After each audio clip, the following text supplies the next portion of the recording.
Good morning, everyone. Good afternoon, everyone. And good night to some of you who are in Asia tonight. We're going to do our half-year review of MI software sales through Exchange. The general story is there's a lot of stability in the system. There's a lot of skilled resellers in the system, and there are a lot of very competent vendors in the system. So the result of all of that is a very steady and stable business. In terms of growth, not as explosive as we've seen in the last few years. The first half this year was punctuated by a traumatic, incredible Q2, which is the second year in a row we're having this. We're also seeing a lot of promos, a lot of very, very good promotions, very strong, very powerful promotions, well placed, well connected with the right resellers. I think vendors are becoming very good at connecting resellers with the correct promo. I think we're seeing a lot of positive results because of that. We're looking at some of the regions around the world that are growing.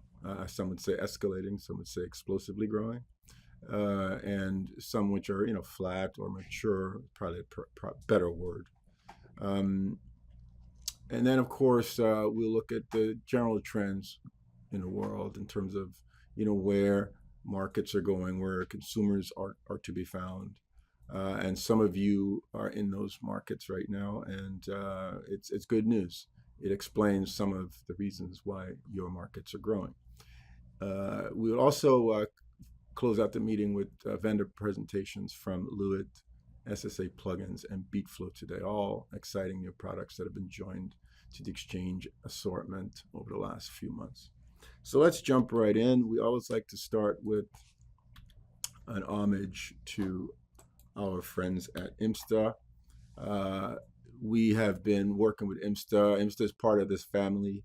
It's the Software Trade Association. I don't know how many of you have ever had any exposure to IMSTA, but IMSTA is a nonprofit, goes around the world advocating for software, primarily vendors, but resellers have a place in it as well to propagate that message of buy the software you use. Everybody that walks into a music store, everybody that purchases a piece of music equipment online needs software. There's no question. Of course, okay, let me rephrase that. Everybody that purchases a piece of music equipment that needs to be heard outside of their home needs software, okay, which is the vast majority of people.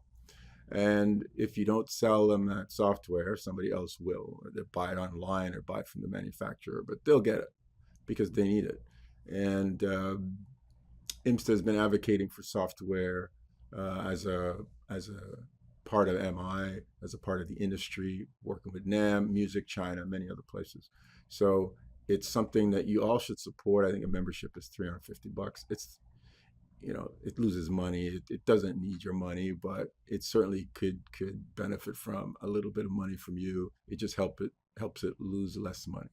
So we ask for everybody here, everybody on this call should be a member of IMSTA because you're involved with Exchange. Exchange is mainly a software platform, and a membership in IMSTA really goes a long way. Now, as we said, we'll have presentations from Lewitt. They're going to talk about their virtual acoustic product, which I think is quite innovative. SSA Plugins about their VR and AR plugins for surround and Atmos work, and Beatflo with their visual control software for DJs, VJs, and bands. So we'll see those guys towards the end of the presentation. But let's jump right in and look at the numbers. So the bar at the end, which is the 2025 number, is a projection based on our models of knowing what happens throughout the year, first half of the year versus second half of the year. So now that we have the first half of the year numbers, we could project that there's going to be a small increase. Not sure how much it will be, but it definitely is not going to be a decline. If you've been on these podcasts for many years, we're always nervous, anxious at the beginning of every year. We always think it's going to go down. It hasn't gone down yet. It's not going up as fast as it used to, but it's certainly, the software industry is proven to be very resilient in MI. Now, of course, we have a small window on the world. We don't have the whole world. We don't have all the entire business. We only see what comes through the exchange market. But for what's coming through the exchange market, this is still expanding and still growing, despite the COVID bump and all the things that happened. Okay, and when we look back 12 months and 13 to 25 months, and compare what's happening on a longer term, we could see that the business is still stable. So over the last 25, 24 months, the business is pretty much running stable, maybe 1% up, or small 1 or 2%, but it's very stable. That, of course, adds in all of the bumps that we see at the Q4 in November and things like that. So bottom line is, this is the lowest that it would be. At worst case scenario, we're going to have at least a 1% growth over 2024 at the end of this year. If the projection holds, we could expect 3 to 4% increase by the end of December. Okay, but it all depends on how aggressive and successful you are with your promotions in the last quarter of the year. Now, when we look at the makeup of the year in terms of quarters, the story really is the second quarter. Now, that was a story last year. Last year we had an exceptional Q2 as a record. Nobody expected that could be duplicated, because if you look at it, everything is compared to Q2 of 2020. Now, Q2 of 2020 was the largest increase we've ever had of Q1 and Q2, still the largest in terms of percentage. And it was, of course, the COVID lockdown, everybody's home. And we figured that's a benchmark, and now that's been broken 2 years in a row. This, of course, is coming primarily from promotions, and most of the vendors were participating in this. A lot of new vendors also joined the system, and 65%, which is 2/3 of vendors, saw their businesses increase in Q2 over Q1. Now, I don't have to tell you that Q2, even Q3, these are not, the best quarters for software sales in MI, especially Q3. I mean, people are on the beach. It's warm. Nobody wants to be sitting in front of a computer. Nobody's interested in buying plugins necessarily at that time, or say fewer people are. And so we're used to seeing, Q1, Q2, Q3 being pretty low. You could look at, like, for example, the profile for 2018 back here. It's generally not something to write home about. But now I guess most people are realizing, I'm talking to vendors, that it's a bad time, so they amp up with extra promotions. The promotions are getting better. The resellers are better at promoting those promotions to their dealers, and everybody's making more money. Okay, that's the bottom line.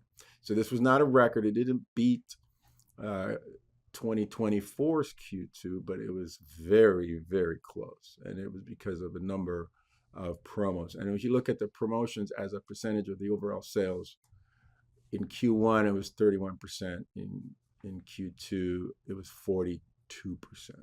So a lot of people got in on this. It was not one big promo from one vendor.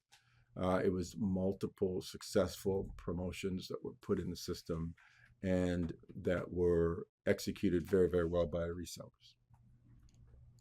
Now, we look at some recent numbers that just come out from the music trades, and it looks like the industry as a whole is flat. When we look at where exchange sales are going, we like to compare everything to 2020.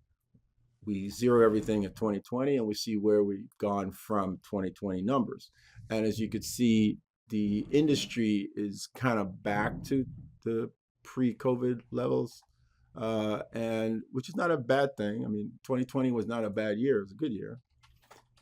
So the industry is not in complete collapse, but it's definitely showing signs of regression in certain areas. We're seeing consolidation, and we're seeing some high level bankruptcies. Uh, we've had some right here in Canada. We had a lot of them in the UK, some in Europe. The MI business, uh, and not just MI, retail business as a whole, um, is facing a lot of issues. And some people would say it's in a crisis. I think I would be one of those people. I think we have to seriously look at the entire structure of how things are sold. And, we've been preaching this for a while. And I just got to say, you either reinvent yourself or you stagnate and go out of existence. It's a simple thing. Reinvention is survival, stagnation is extinction. And the model that we're using, and it was probably best explained by Richard Ashe, who was on this call talking about the demise of Sam Ash, and the inventory uh, was really the bomb that went off in the ship. Okay, the inventory demands on resellers, in an environment where in some categories 65-70% of the business is online. The inventory is an anachronism that has to be thrown away. The concept of a reseller. Now, I'm talking off the top of my head here. This is just my opinion. The the concept of a retail store being a warehouse for people's guitars and drums and basses and all kinds of stuff, as well as being a retail store, as well as being a place for lessons, as well as being a place for all these things. That concept is not sustainable. It is guaranteed to fail. There is absolutely no way we could see 5, 10 years from now that this model is going to survive. There are going to be some big, strong resellers that own a certain market or have lots of legs to stand on that could continue that. But for the rank and file reseller who is, in order to get a line of guitars or to get a line of drums, has to invest tens of thousands of dollars in inventory, bring it in, warehouse it, and wait for people to come and buy it, that is finished. Uh, I'm not the first to say it. The retail uh, stores have to become experience centers. The retail stores have to become service centers. The retail stores have to become display places, meeting places. They have to be last mile pickup spots. Uh, uh, they have to be paid for displaying products. The model has to completely shift. There's a lot of value in having a music store in a very small market. If you're in Idaho or if you're in Saskatchewan, it's great to have a store where people could go and touch a guitar, right, and hit a drum kit or look at some piece of software. Of course, that's a valuable thing. But to ask that store to deal with hundreds of suppliers and then give them money for inventory when that inventory is also available online from Amazon and everybody else at the same price or less, it's foolishness. It's nonsense. It's just a joke at this point. It is not sustainable. It is not going anywhere. It's going to result in more and more bankruptcies. What we're asking retailers to do is join in the online side of the business. The overall business right now, 45% of the business total business is online. Now that is different for different categories. Obviously, for the digital products, it's higher. 60, 70% of that business is online. It's sold on the internet. For something like a piano or sheet music or something like that, yeah, maybe 15, 20% of it is online. Most people go and want to, look through the stuff and look through the catalog and buy what they want. So yeah, there's no monolith here. Everything is not the same. However, in general, um, software obviously favors the stores that have an online component, which again, we're preaching to the choir. Everybody here has strong online, but everybody here, you guys are the future. You're actually going to take this business into the future. You guys are actually going to survive because you own the blue side of that chart right there on the screen. Now let's look at the composition of our resellers. There are, I don't know, over 1,000 resellers, probably 700 active ones. There are three that we've been tracking, which are the top three in our business since 2015. We've been trying to get these people down to about 33% of our business. This has been our goal. We've stated here many, many times. They're very good at what they do. They're very strong. They're very dominant players. And it's not easy to take any kind of market share off of them, okay? And even if you take market share off of them today, doesn't mean you can keep it from them, okay? They react and they respond, and they're very good and very strong, very powerful. This first half, of course, this is just preliminary. We only have half the year numbers. This is the first time we've seen a major drop in their share of the total business in the last 5 years. Okay, the last time there was a drop like this was 2021, and so this is, we're not working against these top three. We want them to continue to sell tons and millions of dollars with software. We're just saying we don't want to be completely dependent on three dealers. However, this is a lot of work over many, many years. We've got it down to within 3 percentage points where we want it to be, which is 33%. I think 33% between three people is very good. It means they're strong, but it means our business is growing and lots of people are coming in and sharing the spoils of selling software digitally. Okay. Now, this 36%, don't take it to the bank just yet. Okay. We still have the second half, and these are very strong players who they're going to have. All three of them are going to have spectacular Q4s.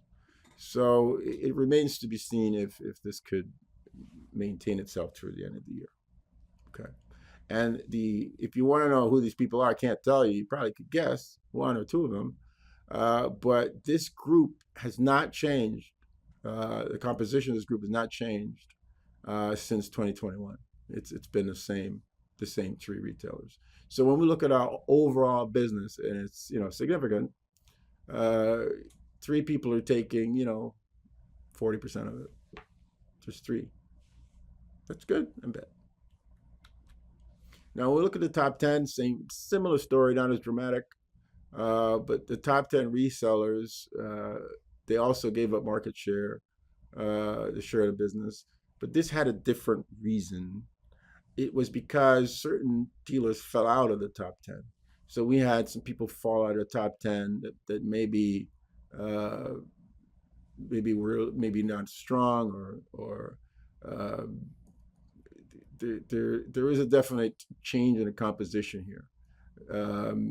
That reflects in these numbers. So this is not just purely the exact correlation between all those previous years. It's that factor does play a role in the drop. Okay, so what you're seeing is the people between 11 and 20 are performing higher than the previous people 11 to 20. Okay, because some people from the top 10 entered that area. However, because of the people that slid into the top 10, we expect this to be the same. We do not expect this to rebound to 59%, simply because of the composition of the people in the top uh, 4 to 10 resellers. Okay, this is all reseller analysis. Now, we look at the promo breakout. This is a big part of the story for Q2. This is last year, so this is where we ended 2024. You can see the top 3 people are 54% of the promo business. Now, this to me is tragic. Okay, if it's okay for them to be 40%, 39%, 38% of the overall business, but for 3 people to take more than 50% of the promo business and they've been doing it consistently for the last 5 years, that's a lot, because this is where the money is. This is where the customers are. This is where the numbers are. You could, yeah, the products are lower in terms of their sale amount, but a lot of transactions. So you're gaining users. You're building your database, and for 3 people, you think of, like, we talk about inequality. For 3 resellers to share this much of it is really shocking. And in terms of, it's shocking just on the face of it, but it's more shocking that they could maintain it for so long. Now, when you look at 2025, the first half, though, you see the first major shift, and it's dramatic. Okay, and again, just let's compare. That's 2024. That's 2025 for 6 months. Now, when you look at the revenue of the top 3 people, it's one of them may be a little bit down, but they're not really noticing any difference. Maybe just that one, but it's significant in terms of the business is just spread out beyond around among more resellers. More people are sharing in the spoils. And the promo revenue, the green side of that chart, if we go back, 40% for the whole year. For the first half of this year, it's 42%. Not much difference, but it is significantly more. And this is now being shared. Look at the top 10. They've also shrunk a little bit.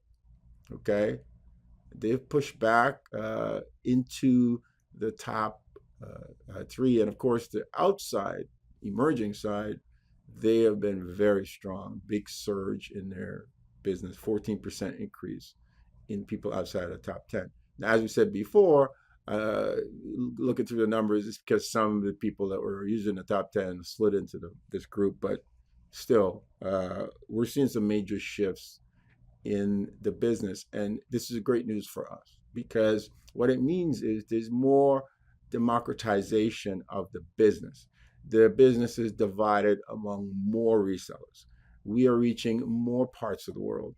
We are getting smaller and smaller resellers to get a little less small, maybe a little bit more medium size, and then maybe the medium ones, maybe a little bit large medium, and then maybe some of them become small large, and then they become large, and then this is the nature of our corporate philosophy. We want everybody in the world to have access to music software through their favorite music reseller, wherever they are, whether you're in Vietnam, whether you're in Kenya, whether you're in Montenegro, whether you're in Yukon. It really doesn't matter to us. If you want this product to make your music and to sound the way you want to sound, and have the plugins and to have the DAWs and the latest stuff, we want you to have that at your fingertips, just using a mouse. Just use a mouse, get your software. That's our goal. And we don't want it to be all America, all Germany, all United Kingdom. There's a lot of other places in the world than those 3 places. So why should everything be concentrated in these 3 places? It makes absolutely no sense to me. There's a huge world. Music is made all over the place, and we want everybody to have access to all the tools that we have access to here, right in Canada, or in France, or any of the G7 countries. Now, the top 3 resellers, it's very low, but we have to be realistic here. This is only the first half. It's only the first half. They still have the second half. Okay. Now it's quite possible that if we were to do this call at the end of December, early January, and we looked at the second half, it's quite possible that the top three would exceed 60 or 70%. So there's no, don't take this to the bank just yet. Don't take a victory lap just yet. Okay, these are very strong, very formidable people. They will have an answer for us in the Q4 this year. Now, the emerging resellers, which are resellers outside of the top 10, we focus on this group very strongly, provide them as much service as we can. This is a massive group. It's very diverse. It's spread over all 20 regions of the world. And the good news is this part of our business is growing. It keeps growing. And, we do our best. We could do more, I'm sure, but we are always ready to help everybody, okay, especially people in emerging areas because they need help. They need more support from us, and their customers benefit greatly and probably outsize in terms of the level of benefit that they get from just a little bit of help that we can give them. Okay. The new vendors that have come on the system in the last 12 months, we've had some new vendors that have been offering their products. This is a very special class of new vendors. They are very well equipped. They seem to know what they're doing faster than previous groups of new vendors. They seem to get up to speed faster. They seem to make more sales quicker. They seem to engage with more wider, more diverse group of resellers faster. And their sales have kind of like registered in some of the numbers that we're seeing. So this is very good news. It means that new products are not just, once again, limited to the usual regions. These products are now being advertised and released and propagated in areas that maybe are not used to having all the latest up-to-date information, which is great. We applaud the new vendors for this. We applaud the support people, Rajiv and his group that's taking care of them and getting them ready for the resellers and showing them how to really get more engagement from you. And when you see a new reseller, guys, coming on the system, you don't know their name, you don't know what products they are, and you might be, well, that's not AutoTune, and that's not Pro Tools, and that's not FabFilter. So you sit there and you maybe not thinking that it's anything, but this is where your growth comes from. It's all the new products. These products there are more software releases, new software releases, I think, than any other category of product. And the beauty of the software releases, you don't have to do anything except build a web page for the product. You don't have to buy it. You don't have to ship it. I mean, we can't make it any easier, guys. Just take the money. You see a new vendor reaches out to you to offer their products, at least check it out. I mean, like, what's the harm? If they want to give you the product to offer it to sell to your customers, I mean, I don't see any downside to that. Take the product, put it out. It's new. People are interested in new things, new updates, new products, new ways to do things, innovation. That's always a great story and a great reason to reach out to your customers. So when you have something new, it makes it easy for you. I mean, you don't have to conjure up something else to say to your customers. Just tell them about what's new, right? So new vendors, new products, new promos. Take. Don't look down your nose at it. Don't sit around waiting for the big guy to come and show up. Those little guys add up. Now, we look by region. There's really one story here, Japan. And we know why it's happened, but Japan has just been on a surge. Okay, Japan as a region, traditionally is somewhere in between UK and Germany. The rough parity. If you look at 2018 numbers, 2020 numbers, it's they're a rough parity between. Sometimes the UK gets away from everybody, gets to 16%. Sometimes it's 10%, sometimes 8%. But the areas are very, very similar. This year, though, Japan really um, just really just took off. It's 15% here. We expect it to be in the region here. It's the yellow one, not this year. And there's something different happening in Japan. There are new resellers coming on the system, like brand new. I don't know how brand new they are. Maybe they're 100 years old, but they're brand new to us. Uh, they're coming on the system. They're offering their products. There are Japanese vendors or Japanese Japan-based vendors that are offering products to these resellers, and the sales are really really significant to the point where Japan is now second. It's a massive surge. Emerging side is also growing slowly. If you look at the emerging areas of the world, back in 2019, they were 9%. Now they're 19%.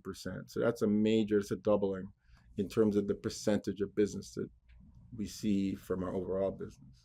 And this is great news for us. We would like that to keep growing because some of these markets are mature, some are growing. Okay. The UK, mainly because of promos. When we delve into the numbers, the UK market eroded a bit this year, first half. This is all first half numbers. So the end of the year might see something a little different.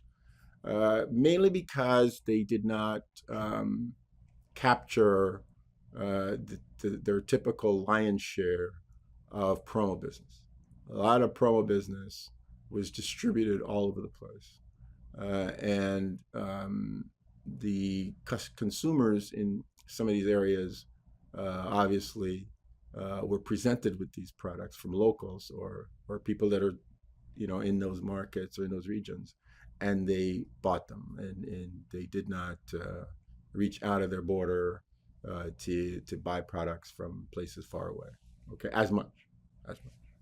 Okay, which is good news. We want local businesses to take care of local markets as much as possible. I think it's a healthier business if somebody in a dealer in the Czech Republic serves a customer in the Czech Republic. I think that's a great thing. A dealer based in Mumbai serves a customer based in Delhi. I think that's a better system, better for the customer, better for the reseller. I think better for the industry that happens as opposed to them buying it from Germany or buying it from UK or buying it from the United States. And a lot of this, if you look at the American market share, 69% in 2018 to 44%. The American market is not declining; it's not collapsing. It's stable. It's mature. It's just a lot of people from outside who prior, I guess, used to buy from uh, the American market, just buying from local, buying home, buying from home. Now, this is another way of looking at this. Um, as you could see, the trend over the last 6 years is clear. The emerging markets are strong. The uh, the other markets of Germany, Japan, and and UK are also strong. You just look at the chart; they're not really giving up anything. There might be ebbs and there might be flows, but generally, those markets are very stable and very strong markets. The markets that are growing definitively, though, are the emerging markets. Another way of looking at this again, we could look at the size of the market because this just tells you the percentage of business for our side. It doesn't really show you the dollar size, relatively speaking, of these different markets. So if you look at the United States in terms of dollar sales over the last 6 years, you'll see that the market is basically mature. And uh, there's no alarm bell that's ringing with the American market Um, Again, that's a projection based on half-year stats. We don't know if that last number is going to be there. We still have to wait for the second half. But if you look at the nature of the business, that business is stable. Now, the problem I have with a lot of vendors is everybody attacks this market. So this market just gets sliced up into so many pizza slices that the slices become the shape of a needle, right? Like it just becomes ridiculous how many people are fighting for this market. And of course, they're doing it because it's a big market. So the pizza slice is huge. But there are other markets in the world, right? Like if you look at this, like, why just concentrate and fight for this blue all the time when you could spread out some of your fighting for some of these other markets? That's our message to the vendors, not for you guys. But as you could see, the market in the United States is what we call mature. Canada, same thing, very mature market. You're not going to see double digit growth. You're not going to see any kind of crazy double digit decline. You're just going to see basically very stable market. Now, trend line, it's hard to say because we're only half year. Now let's look at another market, UK, Ireland. It's growing, but again, it's fairly stable. It might be up or down. A lot of COVID in here as well, but there again, no alarm bell. If it continues to go down, if it stays down the end of the year, maybe we'll look at the numbers a little bit more detail because it shouldn't really be going down like that, but it's not falling off a cliff, right? And let's look at the Japanese market. So the Japanese market mirrors this market. This is dollars now we're talking. You see, the Japanese market very similar to the UK market. The Japanese markets take a little bit more this year, and it's pointing in a direction which is a little bit unusual, but it's surging.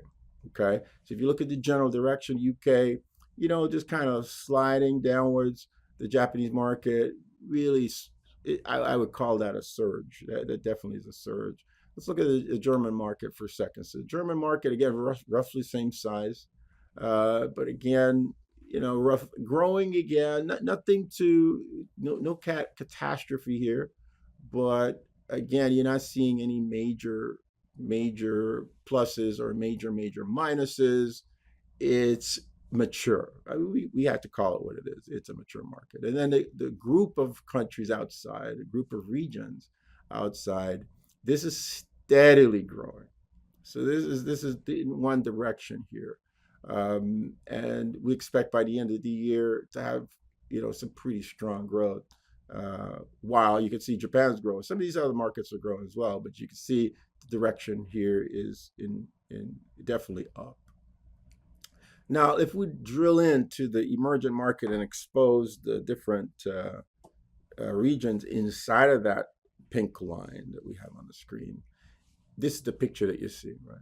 So it's um, it's an Asian story primarily. Um, if you look at where we were in 2018 and where we are now, Asia as a group, well over 40%, whereas back there they're around 20%.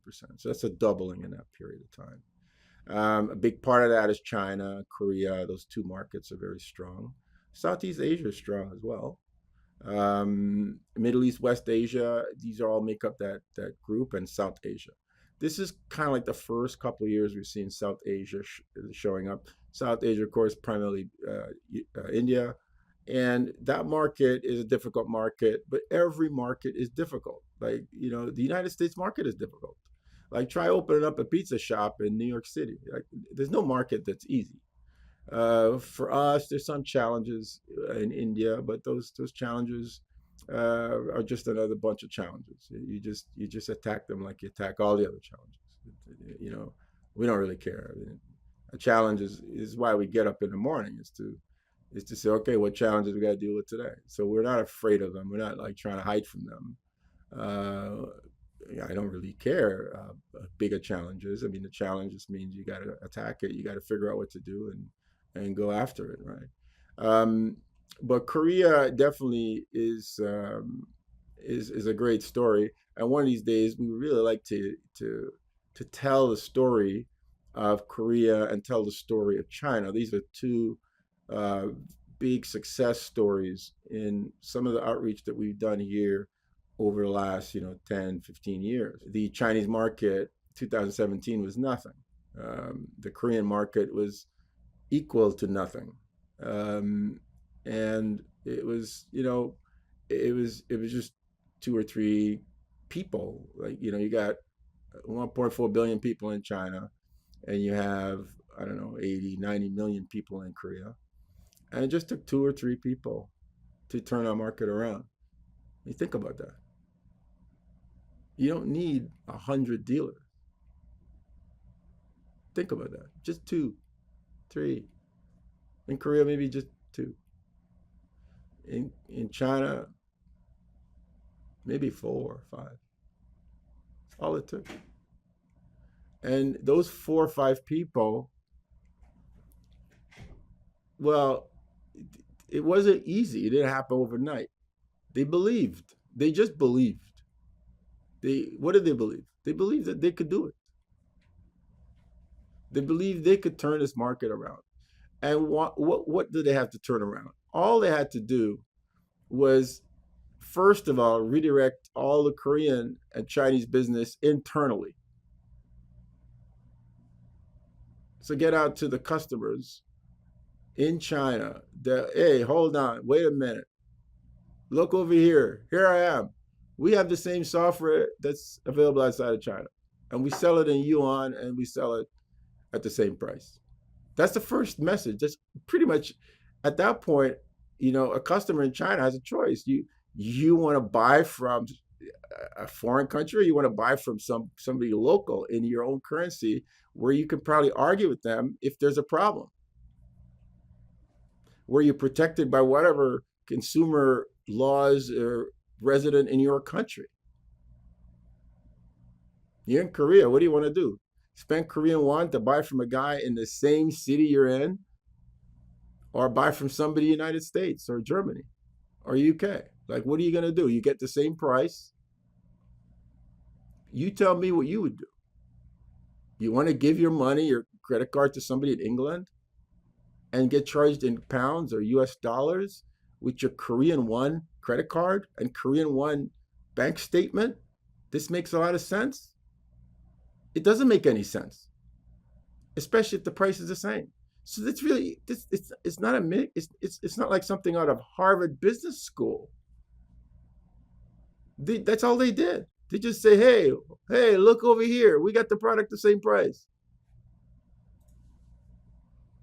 inside your country, in your currency,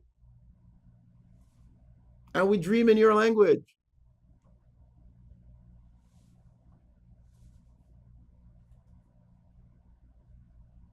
Millions of dollars. Now, if you're a dealer and you're selling guitars, you remember Sam Ash that was on here, you have a choice.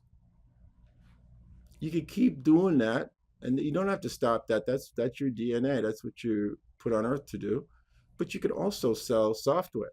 Like, this is just additional revenue for each of these dealers. They didn't convert their business to software only. They simply augmented it with the easiest money you could make, which is taking a code from someplace, which is a bunch of letters and numbers, and emailing to somebody, and they give you money. I don't know what else is better than that. Nothing. Nothing is better than that. Maybe gambling, better than that, where you just walk in and give people your money, literally. But other than that, I can't think of any business that's better than selling software.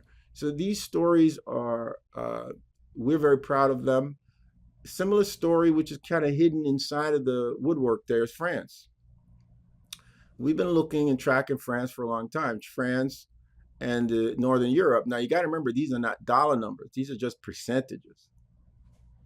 And France, has been compared to lots of different places. And again, just some motivated dealers in France. And France has always been coupled with Northern Europe, the Scandinavian countries. And they were kind of early adopters to the system. And now the system is a lot bigger in terms of the growth. Everybody's making more money, but look at France. France basically the same as Northern Europe, or maybe bigger. It's actually bigger than Northern Europe. and it used to be a third of that. Why? Again, just a couple of people. It wasn't hundreds of dealers. It's just two. So everybody that's listening to me right now, you're in a country, you thinking that you can't. A lot of things you just say to yourself, right? So we suffer so much in our imagination that we suffer more in our imagination than in reality. We just suffer because we think we can't. It's a mental thing. And you can do exactly what all these people have done. I mean, you could take your business and bring it local. We're admonishing you. You might say I'm going off on this and I'm spending too much time. The reason I'm spending so much time is because it equates to survival. It's survival. It's a way for you to augment your business. It's a way for you to survive, to be on the call a year from now. Really get serious. I mean, and what does it require? Yeah, it requires some work. You have to integrate maybe. You have to you have to pay attention. You have to take all the pros you get. You have to you take a year, 2 years. And if you look at Korea, these people started in 2018. Now there's not a lot of encouragement down here. Okay, when you look at it, another year, same result. Another year, almost the same result. This isn't a COVID. It should be bigger, right? But it's encouraging. But look at it now. This is money like this money literally is growing on trees. Now, when you look at the world from 2018 to now and the change in the overall business, okay, where are the growth figures at? We see that, again, emerging markets, look at South America, 574% growth from 2018. Now, of course, yeah, I get it. They're starting from very low and they're still ending up very low relative to the United States market. I get it, of course, of course. But it's still 500% growth. Now you look in Europe, and the biggest growth is not in Northern Europe. Northern Europe was the Scandinavian countries were some of the heaviest adopters of exchange back in the beginning. They had more dealers in Northern Europe than you had in Germany. You have more adoption there than the UK and France. All these places lagged the Northern Europeans. And we used them as a benchmark earlier. If any of you were fortunate enough or unfortunate enough to be in our 2017 or 2016 meetings at NAM, you'd see that we heaped a lot of praise on Northern Europe. And Northern Europe is growing, but look at the growth curve in some of these other places. Look at Southern Europe. Now, Southern Europe started from a lot lower, started from the bottom. Now they're here. But look at the percentages, 2,000% growth. And what do we do in that case? You just identify people in that market and you encourage them. You say, guys, you can do it. Like there's nothing stopping you from saying to an Italian person, like, I got the same product here. My website is in Italian. In fact, I don't have another version of my website. And you speak Italian, I speak Italian, and just buy it from me. Well, they could still buy it from somebody else. They can buy it from whoever they want. But I don't see any reason why they would buy it from somebody other than you. If I were them, I'd buy it from you if it's the same price. That's what I would think. Let's see some of the other places. Asia. These are some crazy numbers. Like you look at Korea, 2,000. Australia, 300%. This is the world. And it's not an accident. It's encouragement from us, from IMSTA. A lot of these places adopted IMSTA Festa. IMSTA Festa in Korea, I think, cemented those dealers as software people, brought a lot of companies in. They've done it every year since 2018, and you see the numbers. Associate yourself with software definitely is an accelerator, okay? But these are numbers. There's no place that hasn't grown, and these are big numbers. So we can conclude that this North America market, Canada, United States, mature, Europe as well. Um,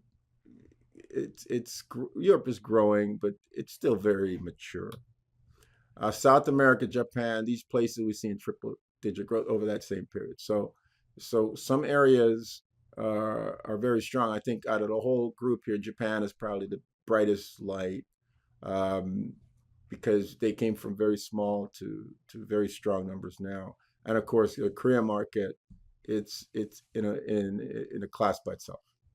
Okay, we really have to do a deep dive into the tactics and into the story there. Of course, it benefits from being a very small, physically small place. Um, there are a lot of special things that make it a little bit easier to perform like that in a territory, but it's not a lot smaller than some of the other places. Um, so the story is, of course, this correlates to some of the other things that we see in the world, right? So in the world, you look at the consumer class. This is, people that spend $12 a day, and you look at the projection to 2030, and I mean, you can see that the direction is pointing in one direction.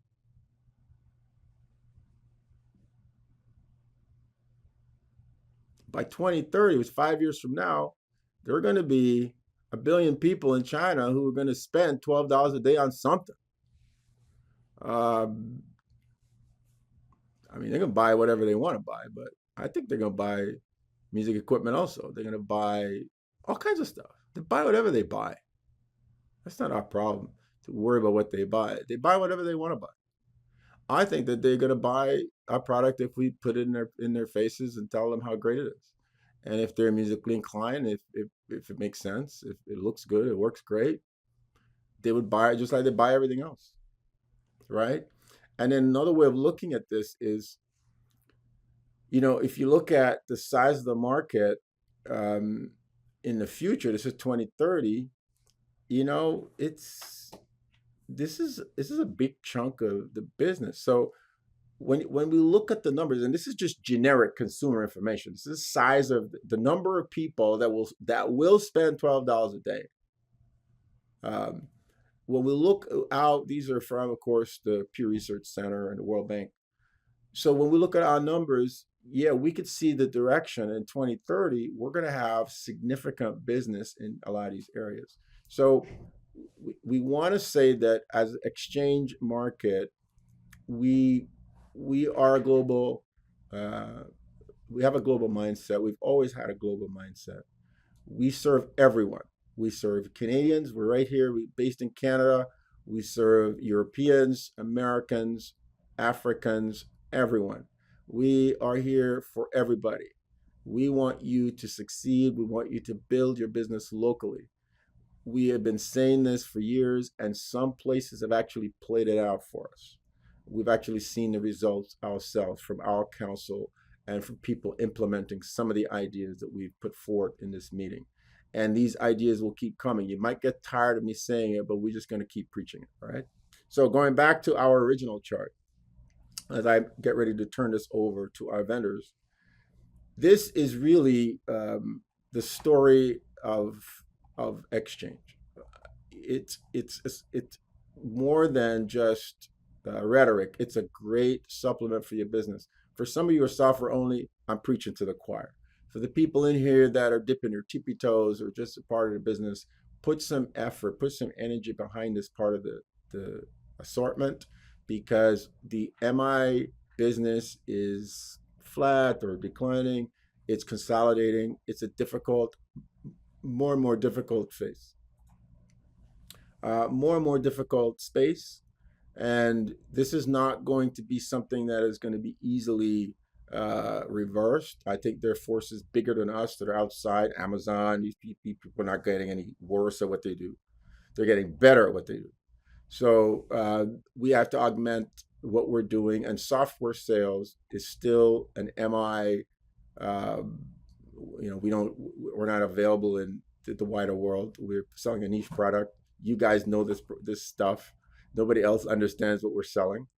We can together create a business that's worth millions and millions of dollars, which it already is, but more and more millions if we get more and more people to focus on their local market and implement some of the strategies that we've offered in this talk. It's for your own benefit. All right. So thank you very much for listening. I'm going to now pass it over to Brian Fisher from Lewitt, who is going to talk about some of their products. And towards the end of the presentation, we will take some of your questions and answers. So please hold them.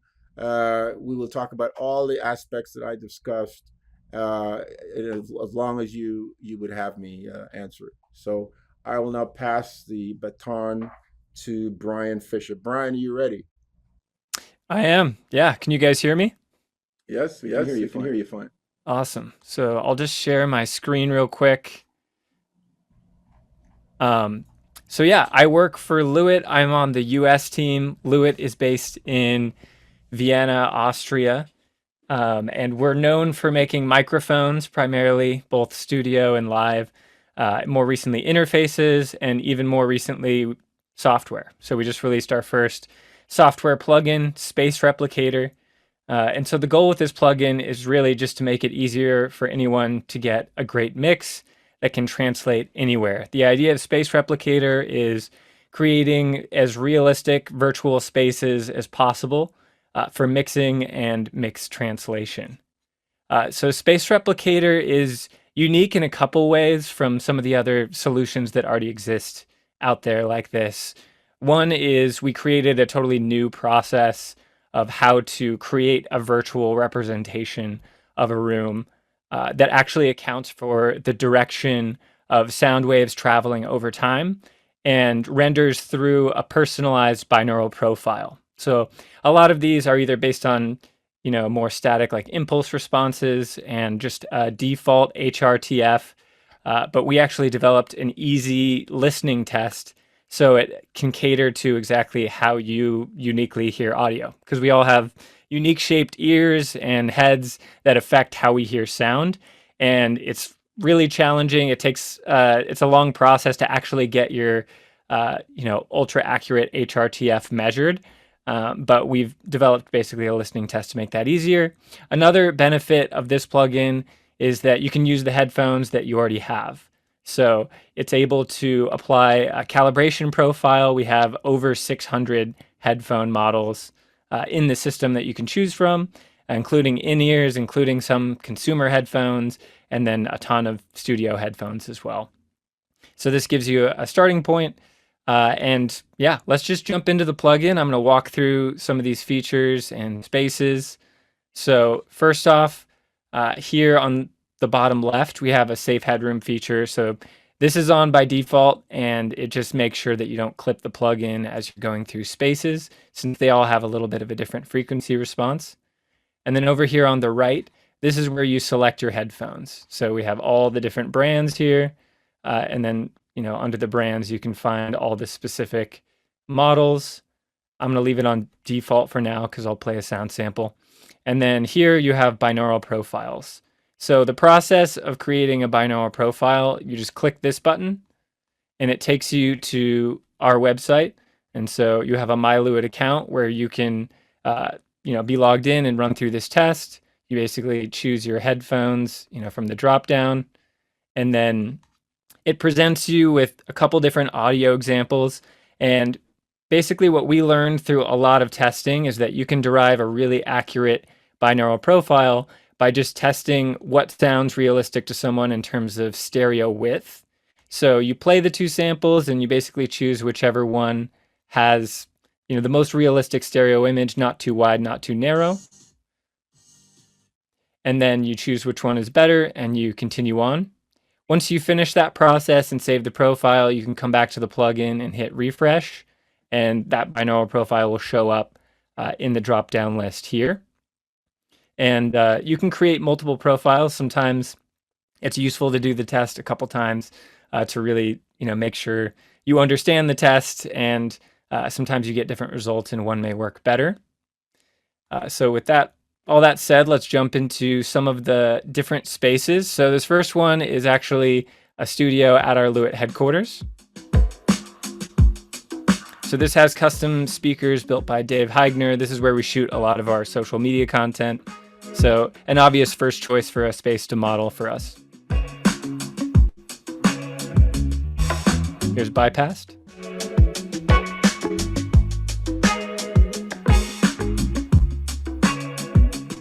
And then the next space is Vienna Synchron Stage. So Vienna Synchron Stage is where they've recorded a ton of huge movie scores and TV shows, everything from, Dune, Guardians of the Galaxy, Mission Impossible. Hans Zimmer works out of there a lot. And so we modeled their control rooms because they have some really beautiful sounding rooms. And in this one, you can actually choose between far field and midfield speakers.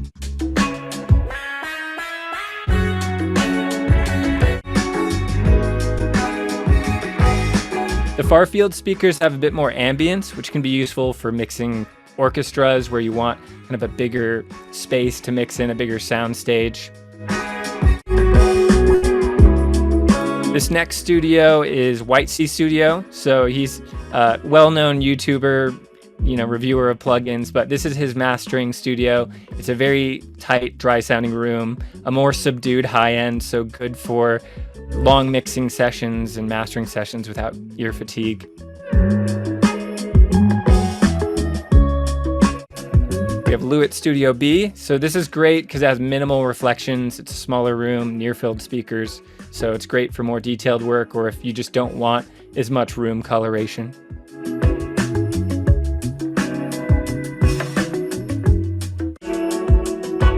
And then Synchron Stage B. So this control room, it's one of my favorites. Just, another great sounding room they have. And then in addition, we have different mixed translation spaces. So you can preview your mix in the car. You can actually even choose which seat you're sitting in.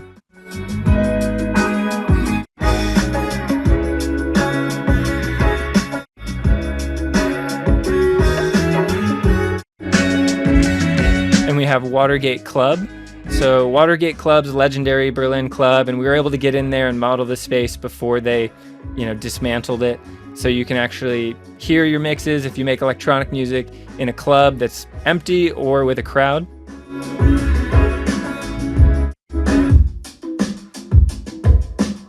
And the DJ booth too.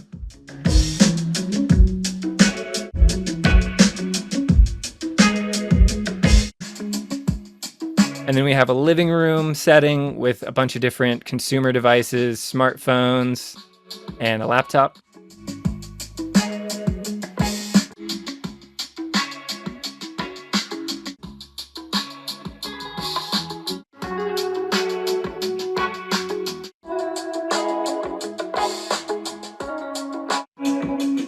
There's a kitchen setting where you can choose from a tablet or other Bluetooth speaker devices.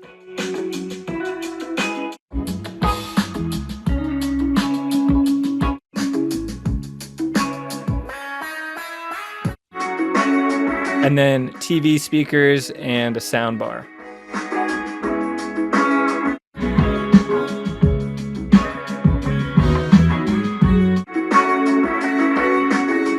So the idea here is really just getting a lot of different perspectives on your mix to make sure the low end is going to translate right, that the general balance of instruments is going to make sense in a lot of different places where people commonly listen to music. And then we also have a headphone section. So if you just want to apply the calibration profile of your headphones so you get a really neutral flat reference, you can choose transparent. And then we have a bunch of popular consumer headphone models, which you can probably easily guess from the names here. Common noise canceling headphones as well. And earbuds.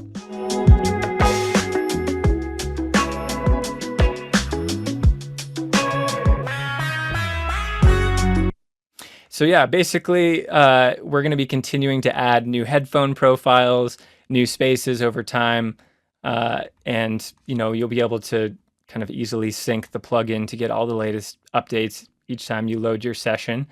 Another useful feature, auto bypass on render. That's a really helpful one because you obviously don't want to render a mix with a calibration profile on it, or it's going to sound pretty wonky to whoever you send it to. So a useful, handy feature there as well. But yeah, so those are kind of the basic essential features of Space Replicator. This plugin just came out at the end of April, and yeah, we're excited about how it's done so far and excited to continue in this kind of world of software. This is for Brian. You can type in the chat right now. Move on to Peter. Any questions? Oh, were you guys not able to see my screen? No, we can see your screen. Oh, okay. I'm just seeing that comment now. So the idea, I guess, is for to hear your mixes in all these different places. Are you going to keep adding more and more profiles as we go? Yeah, we wanted to start off with a good mix of both professional mixing and mastering environments where you're able to have, a neutral reference to listen to your mix in that's going to be a bit more accurate, and then translation spaces, which are basically mimicking common consumer listening environments to make sure everything still holds up there. And yeah, we'll continue to add and do different kind of releases of spaces over time. But I think in the beginning, it's useful to not completely overwhelm people with too many options right out of the gate. Great. I think my voice is echoing. Oh, now it's gone. That's my loop back. Okay. Oh, that's you. Okay. All right. Thank you, Brian. We're going to move on to Peter Stitt from SSA Plugins. Peter, are you ready? Yep. So I'll just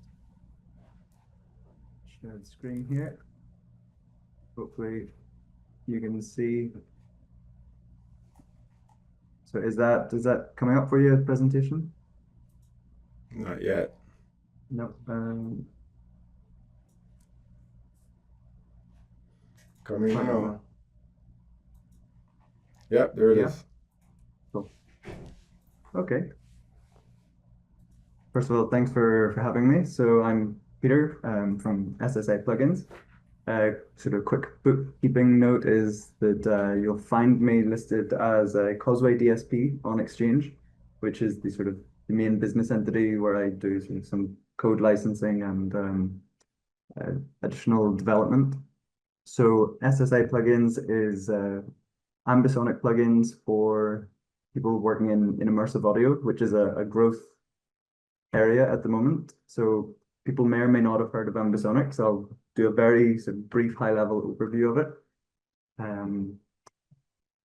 Going to talk about sort of why I started SSA plugins. Yeah, as I said, brief overview. A focus on sort of two of the main plugins that sort of take you into the world of ambisonics and then sort of bring you back out of it. And then a brief word on just sort of all the plugins in sort of the bundle, because there's multiple. There's nine plugins currently in the range.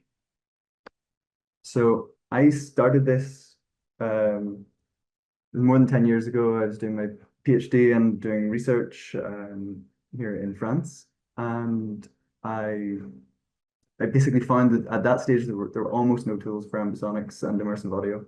So I made essentially the things that I needed for myself. So the idea is to keep it really practical and really accessible for new users, because immersive audio as a whole is really new to so many people. Stereo is so well understood. Immersive audio, there's so many formats. There's ambisonics. There's a whole host of other ones. So it is confusing for people. I want to make sure that that is as clear as possible for anyone who's new to it. So you have as close to a one-to-one workflow with what you had for stereo as what you'll have in ambisonics. So what is ambisonics, and sort of why should people be interested in it, and why is it sort of an exciting area? So it's a scene-based format. That means it captures all the sounds from 360 degrees. you can do it either with microphones, sort of very specialist microphones, or in the case of what we'll see with the AX panner is you can take a mono and stereo track, convert it to ambisonics, and then sort of place it exactly where you want in the sound field. Another great property of ambisonics is it's not linked to any particular speaker layout. So I can work in ambisonics, listen to it on my headphones, decode to binaural, and then I can distribute it, and the user could have it decoded to 5.1, 7.1, 0.4, Atmos, in stereo, just sort of whatever is available at the user end. And we have something in ambisonics called the ambisonic order, and that's essentially your resolution, your spatial resolution. And SSA Plugins supports the market leading 10th order, which is currently only supported in Reaper, but lots of other DAWs support quite high orders for very high resolution. Pro Tools does 7th order, and what the order means in practice behind the scenes is the number of channels that you're using.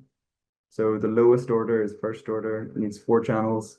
10th order needs 121. So it's huge. It goes up exponentially. So efficiency is sort of really important whenever you're making software of this type, which was one of the other sort of key aims for SSA plugins. And then why would you use it?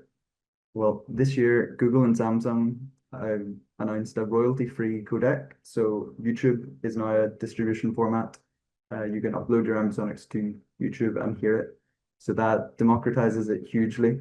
Samsung TVs from 2025 will also support this codec. So we're getting to the point where you have TVs and movies that have ambisonic elements, potentially full mixes, but at least elements that are included that then are going to really genuinely mass market because until now it's been VR and AR and sort of 360 videos, which is a sort of a growing area, but it's not pure mass market.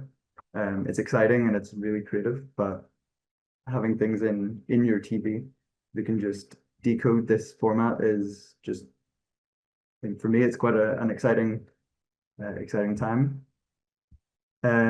And we have plenty of academic studies showing that ambisonics is high realism and sort of high quality. So then the SSA plugins themselves. So here's a quick overview of them. Green boxes are the two that I'm going to do a bit of a zoom on. You can see sort of there's equalizer, compressor, gate, delay, sort of things that you would know from stereo. There's something called a rotator, so that you link it up to a head tracker, and then you can get like a full VR experience. So you turn your head, the audio adjusts to match your head, and sort of a metering plugin which lets you see that those 121 huge channels sort of all at once. So DAW compatibility is important. It is widely supported now, thankfully. Several years ago, there were 1 or 2 DAWs that supported it. We're at the point where all the major DAWs support it. It requires an implementation on their side. They're pretty much all getting there. They have varying orders. Not everyone supports the maximum possible. Cubase and Nuendo, for example, don't support as high as Pro Tools, and Reaper gives the sort of market-leading level at this stage. But things like the Pro Tools integration is so easy. So the aim of the plugins is to make it easy, but the people working on Pro Tools have made it also incredibly easy, from their side. So the barrier is getting lower and lower for working with immersive audio. We support the VST and AAX formats. So deep dive, not too deep a dive on the 2 plugins. So AX Planner, this is basically you take your mono plugin, or your mono audio or your stereo audio, you can convert it to ambisonics, idea here is to be really simple because it's such a new thing to so many people. You can place your sound here, you can sort of set the width and decide, okay, I have my stereo track, the left and right. So do I want them to be collapsed into one point in space? Do I want to get sort of a bit of extra immersion by panning them sort of left, right? And there's a pop out, there's a small button here that if you click it, you'll get a pop out which lets you control all the sounds in your project, all from one place. And it's transparent, so you can place it on top of a 360 video and line things up. So here's just a sort of screenshot. I've made it slightly less transparent than you can control the color and the transparency yourself as a user. But you can see then we've got our use of piano here, and the text is possibly too small over the stream, but you've got the bass, guitar, pads, and you can control all of them from this one window. If you have a video, you can automate it, to have everything, your sounds following the video sounds. And that just sort of really keeps it as easy as possible. Easy is really the aim of the game. And then you can control then the order, so that's your resolution. So if your CPU or maybe your distribution requirements are only for third order, you can lower that, or you can work. I always recommend people to work the highest possible they can because it's future proofing. It's like you would want to record everything at the highest quality that you can and degrade at the end so you have that high quality already. Because it's really easy to go from 10th order to first order. You just drop channels. You don't need a down mixer. It's trivial to do. So then if we can then do all sorts of things while it's in ambisonics, which were all those plugins that sort of showed before. You can then do your bus compression, you can do different things. Then once you want to come out of it, because ambisonics isn't tied to a format, a playback format, you need a decoder. What SSA Plugins offers is AX Monitor. So there's a lot of complexity with decoding ambisonic signals. The idea here was plug and play. You drop this last thing on your signal chain, and you pick which output you want, in this case, stereo or super stereo, which is a kind of ambisonics enhanced stereo, or binaural. And that's it. You just, I want people to have the least headache possible. And it supports custom HRTFs, so you can load your personalized binaural impulse responses. Or you can pick the ones that your distribution format is going to use, so you can listen to it exactly as it would be on the final platform. We support up to 10th order ambisonics, so that's market leading accuracy. That's sort of really increasing the frequency range where things are holophonic, so they're like a real sonic illusion, same as a hologram, but sonically. And the design is just drop it on, forget about it, and either switch it off at the end or use it for rendering your distribution. So I had already sort of mentioned most of these. I particularly like the delay because it lets you set the echoes to be in different places. So you have your first sound maybe comes from the front, then the echo comes from the side, from above you. You can sort of set that as 5 modules. So I spend a lot of time just playing with that. It's quite fun. The rest are much more on the engineering side. All the things that the EQ has everything that a normal stereo EQ has. Same for the compressor. They're designed. Ambisonics can be fragile if you don't know what you're doing. If you introduce a one sample phase difference between 2 different channels, you can mess everything up. These are all designed just to make sure everything does what it's meant to do. And the users at the minute, audio professionals, 360 documentaries particularly, is something I'm seeing. Sound engineers in general, artists working on sort of slightly more experimental work, public installations, and a lot of educators, who want to introduce spatial audio and immersive audio to to sound engineer students.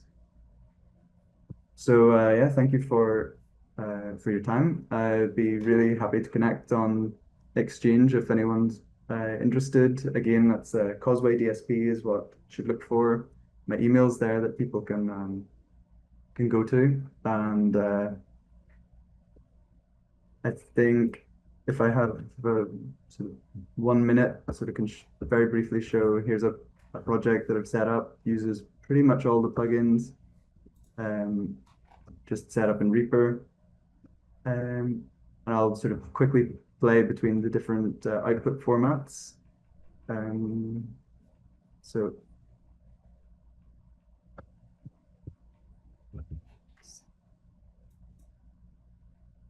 uh,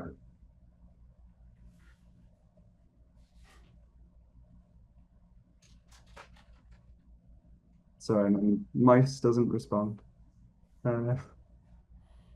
So that's binaural, and then you can hear sort of stereo, sort of a lot narrower.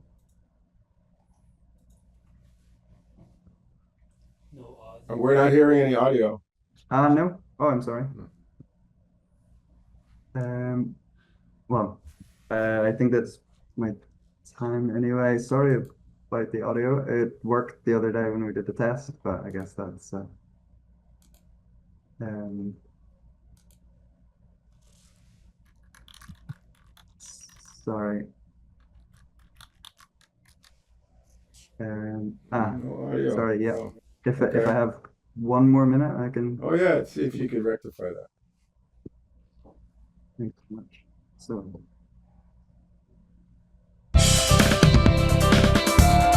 Working? Yeah, we can hear it now. Okay. Okay, so.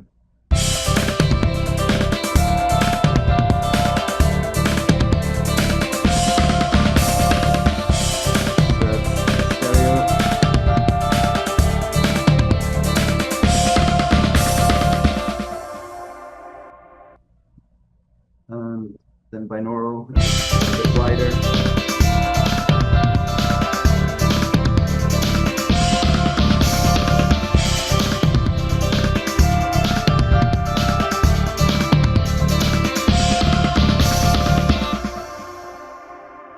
So, yep. If there are any questions, happy to answer via email. I'm happy to be in touch with anyone. Yeah, Thanks again Peter, for the opportunity. Yeah, Peter, could you put your email in the chat, please? Yep. All right. Thank you very much for that presentation. I learned something. I actually had no knowledge of this ambisonic stuff. All right. We'll close it out with Ron White from Beatflo. This is a visual control tool. Ron, are you there? Are you ready? I am. Can you guys hear me? We can hear you just fine. Yep. All right, great. Well, hey All everyone. right. Thanks for having me. My name is Ronnie White. I'm the founder of Beatflo based in Austin, Texas. Our software Nuclear just officially hit version 2 last week, and we're super excited to be here on the platform with you guys. So at its core, Nuclear is a visual instrument built specifically for DJs, VJs, producers, and venue owners. It has several modes of operation for different workflows to control video. So it's simple when you need speed, but it's surgical when you need control. You can keep it hands off to move fast, or you can drill down into performance modes to map parameters, shape envelopes, and LFOs like a music instrument, and script precise transitions of the visuals. So it even goes further with built-in automation features to allow, say, a newbie like a venue owner or a bar manager to add beat synced visuals to run themselves, along with a beat tracker that's built in that analyzes audio and feeds the tempo back into Nuclear's BPM engine. So that's the idea, is it always stays on beat, always stays in time. And before we go into a live demo, I thought it would be good to share a little bit of perspective on where this Nuclear was actually born from and why we built it. So 15 years ago, I was running a company called Motion Loops, and we catered to DJs and VJs, arenas, bands, tours. It was a digital distribution platform for video content, and we did this for a very long time, and we were pretty successful at it. and it's now rolled into Beatflo. But back then, the number one question that kept coming up was, what is the best software to use on stage? And for the longest time, really until now, we would just point them to VJ software. So the Resolume, the Archaeos, and if you're really old school, like New VJ, things like that. But we found that that really wasn't the answer that they were looking for. They wanted to actually control visuals themselves. They didn't want to have another guy having to stand there and control them all night for them. So that's where the idea of Nuclear came from 15 years of experience in that industry. And so to overcome that, we knew that there were challenges because they need to focus on the music while they're on stage. So we came up with different modes of operation, and they can move between these modes in real time. So when a DJ is in the mix, for example, he doesn't need to be fumbling with visuals, so he can switch it over to automation mode, and it will stay in time and stay on beat the whole time while he's hands off doing his thing, engaging the crowd. But when he's ready, he can come back and he can engage with the visuals and do interactive types of art and performance with those as well. So that's how Nuclear was born. And we created a quick video for you guys. In full disclosure, we've got a lot of polished videos and promo that's in the pipeline. We're on like the bleeding edge. It just got released last week, so that's coming very soon. But without further ado, I'll play this one for you guys.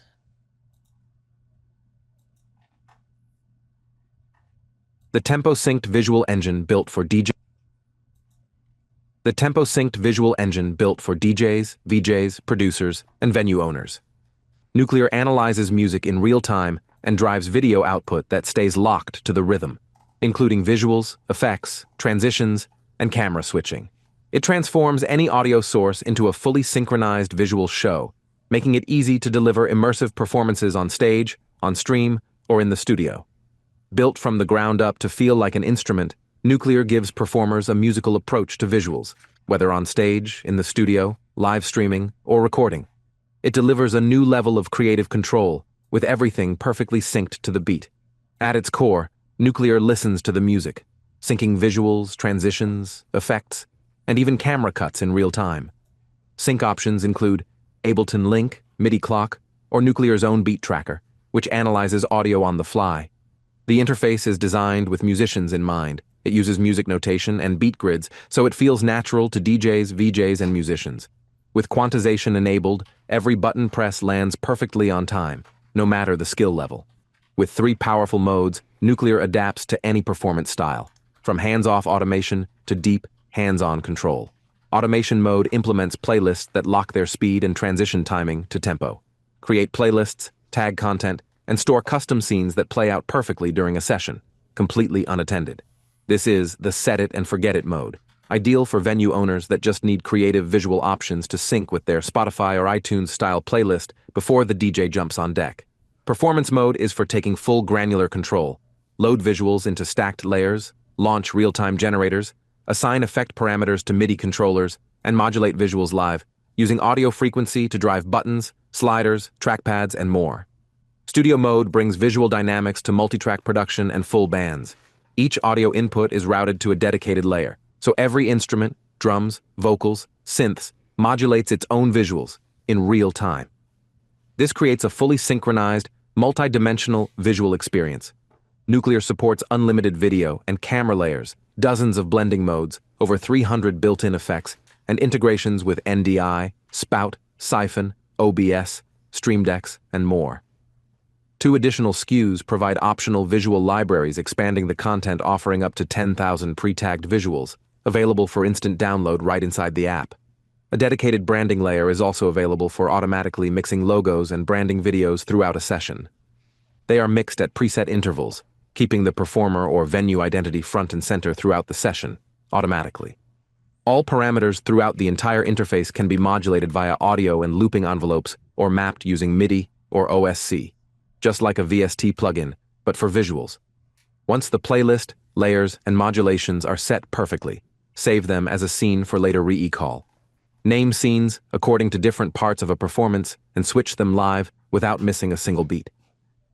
Whether commanding the main stage with LED panels, warming up a venue's dance floor using automation mode, streaming to social media from home, or recording promo visuals in the studio, Nuclear's fully synced visual engine adapts seamlessly to each unique workflow. Nuclear, built to sync. ready for the stage, the stream, and the studio. All right. I know that was a bit to digest. I hope that made sense. And now what we're looking at is Nuclear without anything loaded. So I figured I would just touch on what your customers would see and how we've put a lot of effort into giving some instant gratification to them when they install. So one of the claim to fames is that we want to get them up and running and seeing visuals within 5 minutes. So that's been a big push, and we're hitting our mark there. If they know how to use Ableton Link or have audio piped in, then they can actually sync those visuals within probably 6 minutes. So very easy to get up and running. The idea is to have a very simplistic start, but when they're ready to dive in and get nerdy and really, really go granular with it, they have the option to do that. But in order to get great content, they don't have to. Right out of the gate, it's going to do really cool stuff for them. So whenever they install first, they're going to be taken through a quick start. It's going to walk them through everything, and there's sample videos that are included that are immediately going to play right when they open it to give them that kind of warm, fuzzy feeling. There's 3 SKUs. As the video mentioned, we have the software itself, which comes with a small visual library. We have the software plus a medium library called BeatSync, and that's 2,000 visuals in that one. And then we have the software with the large library, which is 10,000 visuals. And this is content that we've been creating over those past 15 years, and we've rolled it into one product now that seamlessly integrates with the software. So once they install, no matter which package they have, they would come down to downloads, and whatever one that they have purchased, or if it's the free one they want, then they can just download it right here. It's going to download and pre-sort into the correct folder structure so that all of those videos will populate these panels here. So right now, I'm choosing the large library, and you can see as I start selecting it, it drills down. So it's a tag-based system, just like your VSTs when you're searching for sounds or patches or whatnot. And as you get closer to the end of the chain, it starts populating the playlist, which is what you see at the bottom right. And I'm going to go ahead and I'm muting Tractor, but I'm going to pipe in the audio so you can see down here at the bottom it's coming in. It's just a 4-bar loop so that you can get an idea of what's going on. When I confirm the playlist and fade this in here. All right. So now basically what has happened is we have started the playlist, and it's going from the top down, and it has filtered all the videos based on what that user might want in the moment. So since it's database driven, then we have that instantaneous feedback, and I'm going to set it to give you some pretty cool stuff. Okay, there we go. All right. So what we're looking at now is automation mode. Automation mode is going to be the most simplistic view. And as you can see right now, we have in Tractor, I actually have Ableton Link enabled. And here in Nuclear, I have Ableton Link enabled. And you can tell by this little LED bounce down here at the bottom. And so it's obviously synced to the beat at that point. So you use certain controls down here just to align the downbeat. So at the start, of a measure in the music, you would hit the Q button, just like if you're DJing. And from that point forward, everything's going to be in alignment. And I'm going to show you how that translates to envelopes and LFOs and sequencers built in to the more advanced modes. So what typically a user would do in the automation mode, or maybe a venue owner or a bar owner, if they just want to play visuals that are locked to the beat like this, if they do not have a DJ on stage, they can also use the beat tracker, which is down here by the tap button. And when you enable the beat tracker, it's going to listen to the audio. You're gonna tap out the rough audio, and then from then on, it's going to know and understand and calculate the BPM, and then feed that back into the engine in real time. So as songs change, it's going to change the BPM, and the visuals will still stay in sync. All right. All right, and once you have a playlist that you like, you can also save that to a scene. So once they've got something maybe for a theme night or for a certain type of DJ set or whatnot, you just save it as a scene, like up here. And the scenes contain different parameters of the interface itself. If you just want to save the playlist, you would just check this, hit apply, and now every time you trigger that scene, it's going to pull up this exact interface, just the way it's set up now. So we only have 11 up there by example, but you can have as many scenes in the software as you like. In fact, we've kind of envisioned that over time that the users are probably going to create maybe even hundreds of scenes and name them according to their use type. And they can use a touchscreen or they can use a Stream Deck to trigger those in real time. All right, so next one, I want to show you what performance mode looks like. All right, so you can see performance mode, it moves things around and it leaves room for this area here in the middle. This is called the stack. And the stack allows you to add video grids, add effects grids, add camera grids, add external inputs, maybe from different applications or NDI cameras, and even browser layers. If you want to stream some kind of browser presentation or browser visuals, you can do that as well. So I'm going to start by just opening up a scene that already has these populated.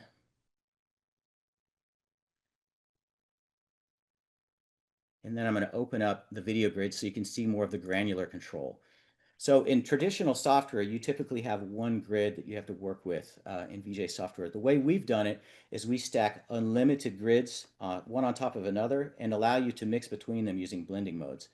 And not only does the playlist mix according to the music, it's time stretching so that it matches the tempo of the music, but also the visuals in the grids here also will time stretch according to the tempo that it has detected those visuals to be, and stretches it according to the running tempo of the music.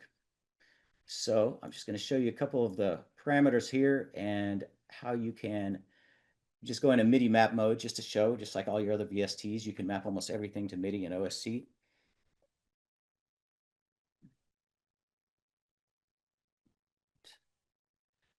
So the next layer I'm going to open up is the effects layer.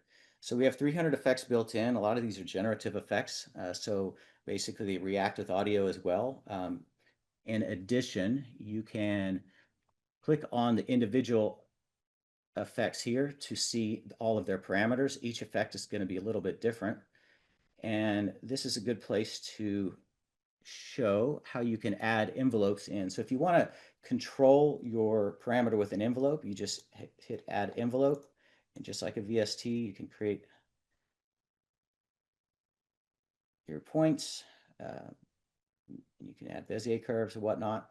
So I know most of you guys are familiar with that. But one thing that's interesting about this is that just like everything else in the app, it's measuring not based on time, but based on the music notation. So right now it's going through this curve in one measure. So the envelopes are also going to lock to the beat as well. So the next one I would like to show you is we will just use this parameter and assign audio. So now you can see any of the controls also can be assigned by audio, and you can select individual frequencies really easily, and you can clamp the range here on the right side. And just like that, your parameter is being modulated by those audio frequencies. Alrighty. Okay, and let's see. I guess I'm almost out of time, but there's two other things that I did want to bring up. We have something called a studio mode that is coming out next week. And what that's going to do is it allows individual band members to take their audio feeds and route them to individual layers. So let's say, the drummer might be controlling some effects, the guitar player might be on this video grid, the singer might be on some other kind of effects, and they will have their own space in the master mix, which is something unique in the industry we haven't seen, and we think bands are really gonna get into that one. And then the very last thing I want to talk about is in the fall. You guys are the first ones to hear it, but in our alpha version, we have laser control already built out. So what that's going to mean is that if you have a compatible laser, that you'll be able to plug into Nuclear, and you'll be able to control the laser just like you do video grids. And you'll be able to modulate the laser and have it match the colors of the video and all kinds of unique things that we haven't seen out there in the market.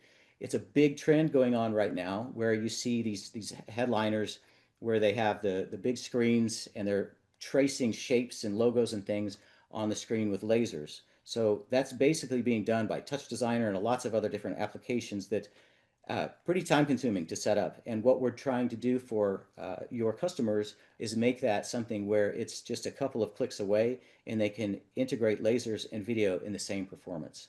So that's all I've got.